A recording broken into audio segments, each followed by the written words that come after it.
Hey Waffle Gang, I do hope you're well. My name is Mark and today we're checking out some more relationship stories, and if you do love a Reddit story, why not consider hitting that like, subscribe, maybe that notification bell too.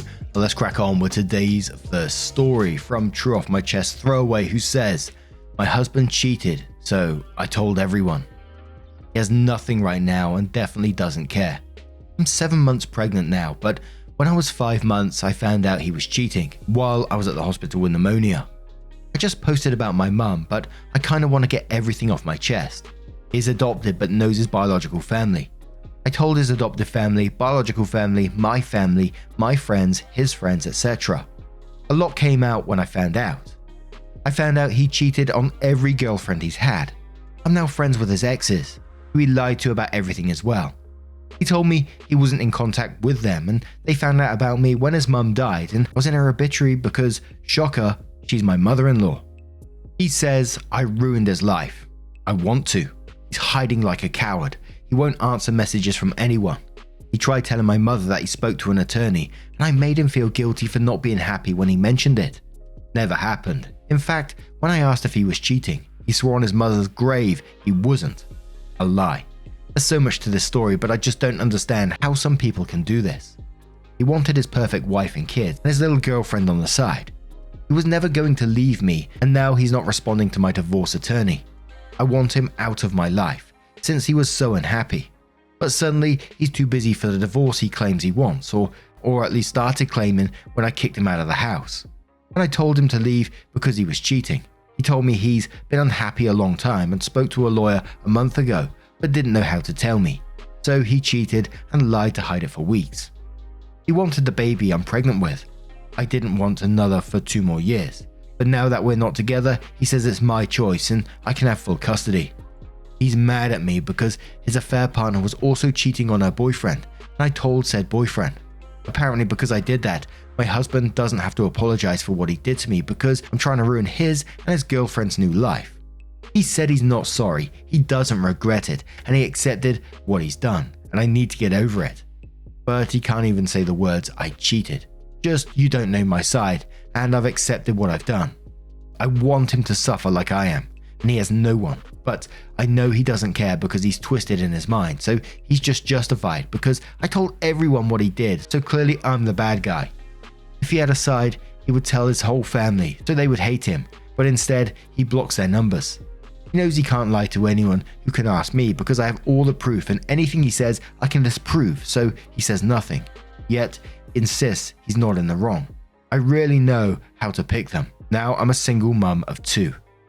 Then with some additional information in the comments, one saying, I felt like if I didn't, then it would give him a chance to convince me that it was my fault somehow. Now I have even his family at my back telling me to not ever take him back, and that honestly is a big help to keep me from breaking down and trying to fix him so my family can be whole.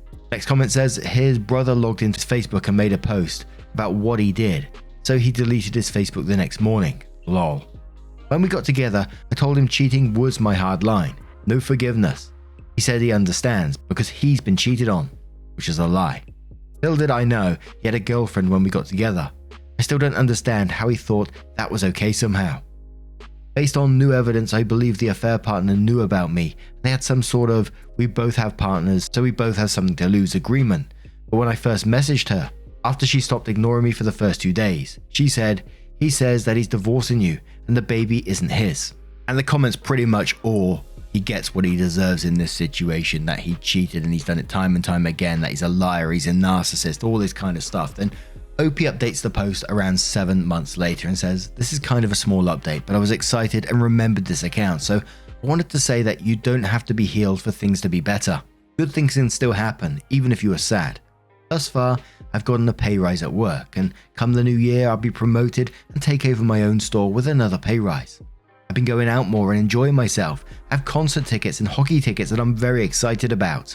I had my son in October, and in January, I started eating healthier, and I've lost 20 pounds so far. I'm seeing someone, sort of. We are exclusive, on accident, just kind of stopped seeing others in favor of each other, but not official, and he makes me smile. I went to the dealership we got our cars from and found out that the ex has been telling people that I cheated and was abusive. They gave me a free oil change because they felt so bad when I broke down. I proved that was a lie and talked to them for a while. I knew he would do that, but it's nice to have proof, and it's exactly why I kept everything I had. As for my husband, the judge officially signed the divorce decree in January. I've been in no contact with him since June 2022, so I wasn't getting a lot of updates there until now.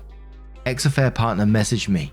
I knew that his car had a repo order on it, and that he was struggling dating, but that he had found someone. He has his whole family blocked, but on Thanksgiving, she messaged me that she had left him and she was sorry. I didn't message her back until this month because I just wasn't ready. But I did and found out that he's been fired from 3 jobs since I left him, and now he doesn't have her either. I do think he's seeing someone, and I think I figured out who. But I don't want to be involved even though I want to warn her. I'm torn, but I decided to let him do as he does because I don't want to give him a reason to reach out. He's reached out to my mother once because he was posted in a Toxic Men Facebook group with a warning for other girls and decided it was me. Even then, he didn't even ask how our son was. He has never met him or seen him or asked about him. My in-laws are still my family, and my grandmother-in-law calls me every week to talk to me. My aunt and sister-in-law are coming to my oldest son's birthday so he can see his cousins on that side and they can see me. So in all, I'm doing good, and he is not. But I am not official with the guy I'm seeing for a couple of reasons. I am still paranoid, anxious, and stressed. I don't fully trust my instincts. I am aware of all of that. Better things are still happening, and I'm sure it will get better. I'm excited to one day be fully healed and living a good life. I don't know how long that will take, but that's okay. The only thing besides all that is that he has yet to still pay child support or any other money he was ordered to pay in the divorce, so we'll have to go back to court to enforce that. Who knows what the hell that will bring. Edit. Thank you for the award. I feel the love and support from the comments, and I appreciate every single one of you. I can only hope that if someone who is struggling to leave a situation like mine reads this, they find strength and respect for themselves to go. Never stay with someone who hurts you. It's not worth it. Someone says in the comments, small update, this is tremendous. You're free of him and tracking upwards. Well done to you. Which OP says, thank you. I felt it was small because I only did what I said I would. But I'll admit the amount of joy I felt when the judge signed is comparable to very little. And I'm doing good, if a little strung out emotionally. And I'm really glad to see that OP is moving on with life. You know, it's got to be so difficult to move past that, especially when you've got a child involved at the same time as well. Possible court coming up, dealing with that. But I'm happy to see things are going in the right direction for OP. As for the guy, I just think it always goes through my head when I read these stories and they're like cheating with multiple people, getting in various different relationships. And I think, who the bloody hell's got time for all this, man? The absolute mental gymnastics of having to juggle multiple relationships and all this kind of thing, well, the job and all this sort of stuff. I think, oh, how? I'm literally not asking how there. Obviously, I wouldn't be doing that or anything like that, but I just think it's crazy stuff. But now I'm going to turn this one to you guys. What do you guys make of this situation? And we're going to move on to another story with an update from Throwaway Mystery End, who says, I, male 48, had an argument with my wife, female 46, of 15 years because I don't have any friends or outside interests or influences and don't take an active role in our relationship. We got into a fight because she was saying I don't take an active role in our relationship, planning dates or coming up with fun things to do anymore. I responded that if she wants to do something, all she has to do is ask. She went ballistic, saying she has enough to worry about and does not need to add the idea of making sure we have something fun to do over the weekend onto her already crowded plate. I really get this, and I'm going to work on being more active in coming up with things to do, although I really don't know what yet. When I was confused by this, she said, why don't you ask your non-existent friends how they treat their wives? Oh yeah, you don't have any friends because you're boring. That really punched me in the balls. She is right, I don't really have any friends. A few co-workers I talk to from time to time, but I don't really have anyone I hang out with. I guess I didn't think it was a bad thing, that there is not anything taking me away from our family. Is it such a bad thing that I don't have friends or outside interests? I know she has lots of friends and they're always having coffee and stuff. I never really have been that person, and many times just go and sit by myself. I guess I never thought this is a bad thing. Sorry if my formatting is off. It's hard to write out all I would like to ask, but yeah. OP then edits the post and says, "Came back to say I should have just listened to what she was really saying when she asked me to plan stuff. I really think she has said this to me before. I just did not listen or hear what she was saying. The whole situation escalated when I said if she wants something, she just has to ask. I did not really listen to her in the moment, and that made her angry and lash out. If I really think about it, I don't really think it matters all that much to her that I do or don't have friends. As much as it matters I'm active and not being a piece of furniture in her life. I think really, had I just listened to her, she was really saying, I'm sick of asking for attention from you. And my response was more or less, if you want attention, ask. That is pretty hurtful of me. I do appreciate all the responses. I felt like kind of an idiot after the first response or two, and my brain really clicked in and processed it all. A commenter said to OP, your marriage will not survive this unless you get off your weaponized helplessness and change your behavior. OP responded saying, I think that's what she was really saying in an angry way, and me saying, if you want something just ask, made the whole thing worse. I could have just sat and thought about what was being said, but I had a response because I was angry as well. Next commenter said, be an active participant in your own life, and OP says, I think that is probably the root of all this, is that I somewhere along the way just stopped trying or caring about trying. I see where I let all the friendships I had go because I never reached out to them or followed up when they reached out. I'm also sure if I could play back many of our interactions, she has been saying this same thing for years, and I've just not been listening. I can do better by simply doing something, it seems. And I should not need the internet to tell me that.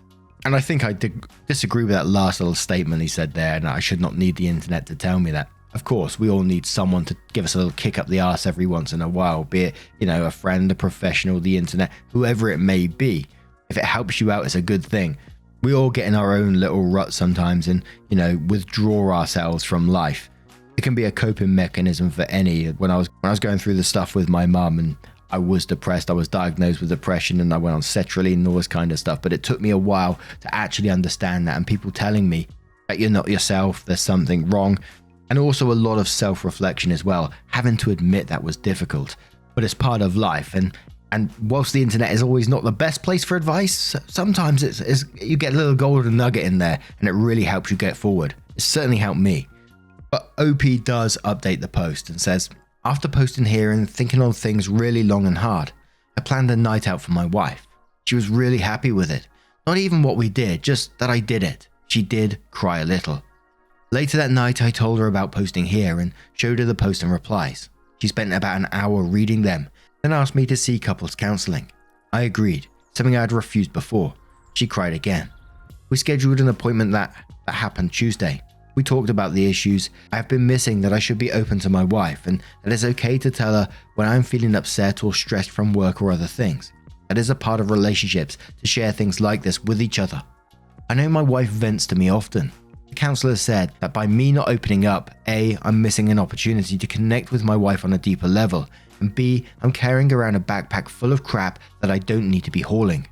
That opening up to friends or my wife is an important part of life, and I should not feel I need to suffer silently with all that runs around in my head that I don't share.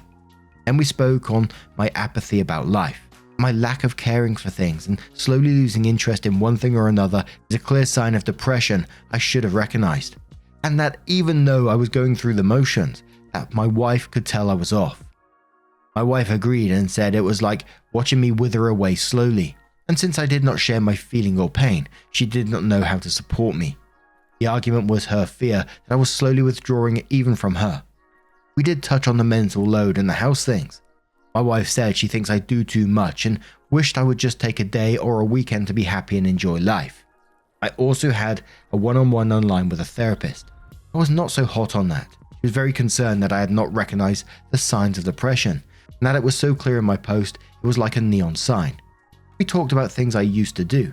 She gave me some ideas of ways to make my social circle larger and the need for some connection with others besides my wife. She also pointed out how hurtful it must have been for my wife to know I was suffering and not admit it or ask or accept help in any way. She called it toxic masculinity and pretty much pointed out how my example on how to husband had been really off, and that being told never to ask for help no matter what or how bad it hurts had been probably the worst lesson someone could give a young boy in this day. We talked about hobbies I once had an interest in, and me picking them up again.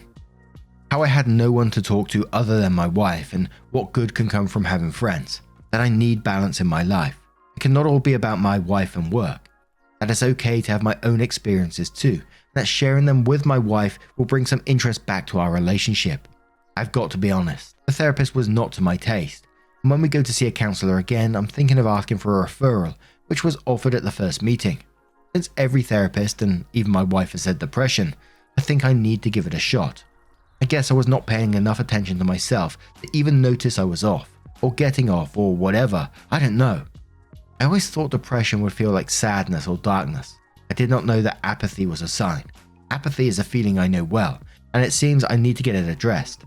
Basically, I learned I need to really listen to my wife, because many times I thought she was saying one thing, but really was saying something else entirely. That losing my interest in things was a warning sign that I should have been aware of years ago, and I need to be both more aware of my own feelings and be willing to share them with my wife and not keep it all in. That I am not protecting her from anything by sharing my feelings, but by not sharing my feelings I was cutting her out of my life, and that is hurting her. I guess the thing I really took away from all this is that the therapist told me that admitting you are not okay is important. Sharing what you are feeling with your wife is an important way to connect, even if I'm feeling bad or just blah. I don't know if this really tracks or not. I'm sure I'm missing something that was said, but I did want to come here and post an update. Because had I not come here to post the situation, I think my marriage was on a road to destruction, and I was not even seeing it, or hearing the warning bells. Just wanted to say thanks to the people who responded. I may not be good at expressing it, but I'm thankful I posted this, as we can fix it. Some comments on this one where OP replies, OP, I'm crying with happiness at this update. I'm sure getting over depression and making friends etc. will be a journey for you, but it's so good to hear all you have done already. You are learning so much so fast, and on such a great path. Good luck to both of you. OP says, it is a journey, and feels kind of like I'm suddenly moving again after sitting for quite a while. I'm excited to see what the future brings, and just feeling that is such a change from the spin wash repeat cycle I was in. Another commenter says, good for you. And spoiler extra, cause I would have left your ass already, lol. OP responds saying, she said as we were talking, had she not known something was off with me, she would have left too. We have lots to do together and lots to catch up on doing. Now for me, I'm very glad that OP seems to be on the right path, tackling their depression that's going on right now. They seem like they're making huge leaps forward, and I hope that continues for them as a couple as well. But there was a part of this one in the update that did rub me the wrong way, rightly or wrongly, but I just feel when they said, they're getting on him about spotting the signs of depression. Hell, I didn't spot the signs of depression until enough people pointed out to me that, you're not yourself, what's going on. And then you start investigating further. And then you find out, apathy, not being interested in anything that you're usually interested in, like playing games for me and stuff, just wasn't for me anymore. And I wasn't, and then I started to recognize, I started typing those signs in, looking for various clues, and then depression came up time and time again and thought, shit, maybe this is it, right?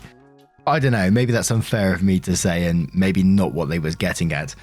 And also just another point on the story in the original post, I didn't mention this after it, but it popped into my head after again. I hope the wife did apologize when she turned around, because it really jumped up to me, especially when we found out afterwards, he's depressed.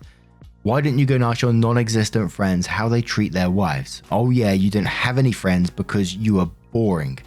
That is just an absolute shitty thing to say. And I know, probably scared, probably blew up, a lot going on in their lives, but still a nasty thing to say to me. But anyway, now I'm going to turn this one to you guys. What do you guys make of this situation? Let me know your thoughts down in the comments below. And just a huge thank you from the bottom of my heart for getting involved in today's stories. Your love, your support, your time always means the absolute world to me. So thank you so much for being involved, and hopefully I will see you in the next one. Take care and much love. Wake up, get up, stretch my legs, eat some breakfast, milk and eggs, brush my teeth up, wash my face, throw my clothes on, start my day. Wake up, I can smell the smoke from the bacon. Let's go, see the sun shining from the windows. Okay, I know that today'll be a good day. Okay, I know that today'll be a good day. A, B,